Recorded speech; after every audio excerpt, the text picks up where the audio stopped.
Supreme കോടതി നിർദ്ദേശത്തിന് പുല്ലുവില. സംസ്ഥാന സുരക്ഷാ കമ്മീഷന്റെ പ്രവർത്തനം അവതാളത്തിൽ. പോലീസിന്റെ നയപരമായ കാര്യങ്ങളിലും സർക്കാരിനും നിർദ്ദേശം നൽകാൻ രൂപീകരിച്ച സുരക്ഷാ കമ്മീഷന്റെ പ്രവർത്തനം നിലച്ചിട്ട് വർഷങ്ങൾ. 6 മാസത്തിലൊരിക്കൽ യോഗം ചേരണമെന്ന ചട്ടവും അട്ടിമറിച്ചു. 2021 ശേഷം ഇതുവരെ ഒരു യോഗം പോലും ചേർന്നിട്ടില്ല. സംസ്ഥാനത്ത് ലോക്കപ്പ് മർദ്ദനങ്ങൾ പെരുകുമ്പോഴും ഉദ്യോഗസ്ഥർക്കെതിരായ പരാതികൾ വ്യാപകമാകുമ്പോഴുമാണ് സർക്കാരിന്റെ ഗുരുതര അനാസ്ഥ തുടരുന്നത്. തിരുവനന്തപുരത്ത് നിന്ന് പ്രശാന്ത് ശങ്കരമംഗലത്ത് ചേരുന്നു ഈ വാർത്തയുടെ വിവരങ്ങൾ നൽകുന്നതിനായി. പ്രശാന്ത്, ഏത് രീതിയിലാണ് സുപ്രീം കോടതി നിർദ്ദേശം പോലും ലംഘിക്കുന്ന തരത്തിൽ സംസ്ഥാന സുരക്ഷാ കമ്മീഷന്റെ പ്രവർത്തനം അവതാളത്തിലാകുന്നത്?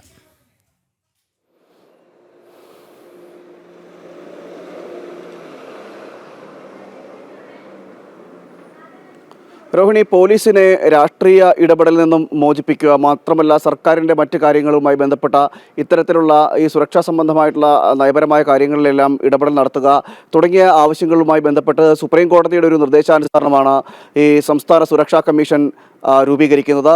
രൂപീകരിച്ചതിന് ശേഷം ആദ്യ തുടക്കഘട്ടത്തിൽ ചില യോഗങ്ങൾ നടന്നു എന്നല്ലാതെ തുടർന്നിങ്ങോട്ട് കാര്യക്ഷമമായി പ്രവർത്തിക്കുന്നില്ല എന്നാണ് നമുക്ക് മനസ്സിലാക്കാൻ കഴിയുന്നത്. അതിൻ്റെ ആദ്യഘട്ടത്തിൽ പ്രവർത്തനം മുന്നോട്ട് പോയെങ്കിലും തുടർന്ന് മന്ദീഭവിക്കുന്നൊരു സാഹചര്യമാണ് സംസ്ഥാനത്ത് ഉണ്ടായിരിക്കുന്നത്. ഈ പിണറായി സർക്കാർ, അതായത് ഈ സുരക്ഷാ കമ്മീഷൻ 6 മാസത്തിലൊരിക്കൽ യോഗം ചേരണം. യോഗം ചേർന്ന് വിശദമായ റിപ്പോർട്ടുകളടക്കം ഇതുമായി ബന്ധപ്പെട്ട റിപ്പോർട്ടുകൾ നിയമസഭയിലടക്കം നൽകണമെന്നൊരു ചട്ടം കൂടി നിലനിൽക്കുന്നുണ്ട്. ഇത് സുപ്രീം കോടതിയുടെ നിർദ്ദേശമാണ്. സുപ്രീം കോടതിയുടെ നിർദ്ദേശ അനുസരണമാണ് ഇത്തരത്തിൽ കമ്മീഷൻ രൂപീകരിക്കുക കൂടി ചെയ്യുന്നത്. അതായത് പോലീസ് ആക്ട് പ്രകാരമാണ്, പോലീസ് ആക്ട് 24 പ്രകാരമാണ് ഇത്തരത്തിൽ ഈ കമ്മീഷൻ രൂപീകരിക്കുകയും അതിൻ്റെ നടപ്പുവശത്തിലേക്ക് വരികയും ഒക്കെ ചെയ്തത്. എന്നാൽ തുടർന്ന് ഇങ്ങോട്ട് കാര്യക്ഷമമായി പ്രവർത്തിക്കുന്നില്ല എന്നതാണ് മനസ്സിലാക്കാൻ കഴിയുന്നത്.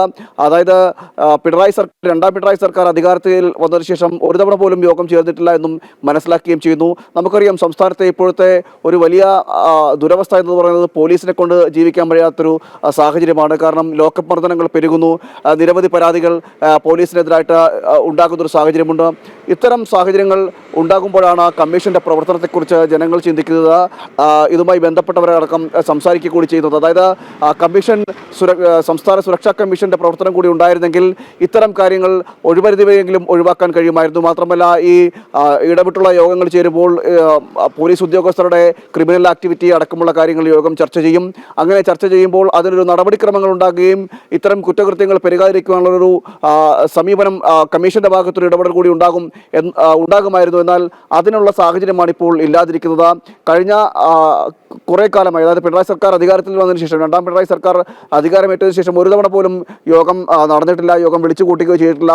മാത്രമല്ല, പോലീസ് അധികൃതരുടെ ഭാഗത്തുനിന്ന് പോലും ഇതുമായി ബന്ധപ്പെട്ട വീഴ്ചകളടക്കം സംഭവിക്കുന്ന ഒരു സാഹചര്യമുണ്ട്. പ്രധാനമായിട്ടും ആഭ്യന്തരം കൈകാര്യം ചെയ്യുന്ന മുഖ്യമന്ത്രിയാണ് ഇതിൻ്റെ അധ്യക്ഷൻ, ഈ കമ്മീഷന്റെ അധ്യക്ഷ സ്ഥാനത്ത് നിൽക്കുന്നത്. അതോടൊപ്പം തന്നെ പ്രതിപക്ഷ നേതാവ് ഉണ്ടാകും, നിയമമന്ത്രി ഉണ്ടാകും, അതോടൊപ്പം സുപ്രീം കോടതി, അതോടൊപ്പം തന്നെ ഹൈക്കോടതി ചീഫ് ജസ്റ്റിസ് നിശ്ചയിക്കുന്ന ഒരു ജഡ്ജി കൂടി ഈ കമ്മീഷന്റെ ഭാഗമായിട്ടുണ്ടാകും. അങ്ങനെ നിരവധി പേർ അടങ്ങുന്ന ഒരു പാനലാണ് ഈ കമ്മീഷൻ എന്ന് പറയുന്നത്. ആ കമ്മീഷന്റെ പ്രവർത്തനമാണ് താളം തെറ്റുന്ന നിലയിലേക്ക് എത്തിയത്. ഇത് വലിയ രീതിയിലുള്ള ഒരു വീഴ്ച ഈ കമ്മീഷൻ ഇങ്ങനെ ആകുന്നതിന്, അതായത് കമ്മീഷന്റെ പ്രവർത്തനം താറുമാറാകുന്നത് സംസ്ഥാന സർക്കാരിന്റെ ഭാഗത്തൊരു വലിയ വീഴ്ച ഉണ്ടായിട്ടുണ്ടോ എന്ന കാര്യത്തിൽ തർക്കവുമില്ല.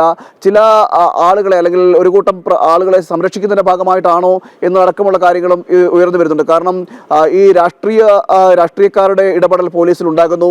അങ്ങനെ പോലീസും രാഷ്ട്രീയക്കാരും തമ്മിലുള്ള ചില ഇടപെടലുകൾ ഉണ്ടാകുന്നു. ഇതെല്ലാം പുറത്തേക്ക് വരും, കള്ളി വെളിച്ചത്താകും എന്നടക്കമുള്ള കാര്യങ്ങൾ കൊണ്ടാണോ, അല്ലെങ്കിൽ ചില പോലീസ് ഉദ്യോഗസ്ഥരെ സംരക്ഷിക്കുന്നതിന്റെ ഭാഗമായിട്ട്, അതായത് രാഷ്ട്രീയക്കാർക്ക് വേണ്ടി ചില ഇടപെടലുകൾ നടത്തുന്ന പോലീസ് ഉദ്യോഗസ്ഥരുണ്ട്.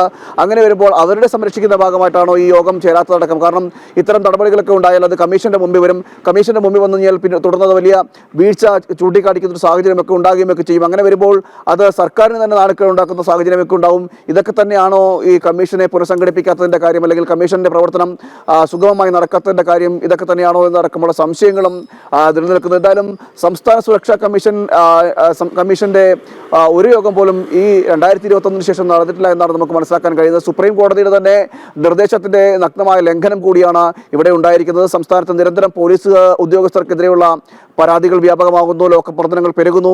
ഈ സമയത്താണ് കമ്മീഷൻ ഇങ്ങനെ നിർജീവമായി കിടക്കുന്നത് എന്നതും ശ്രദ്ധേയമാണ്. രോഹിണി. ശരി, പ്രശാന്താണ് വിശദമായ വിവരങ്ങൾ നൽകിയത്.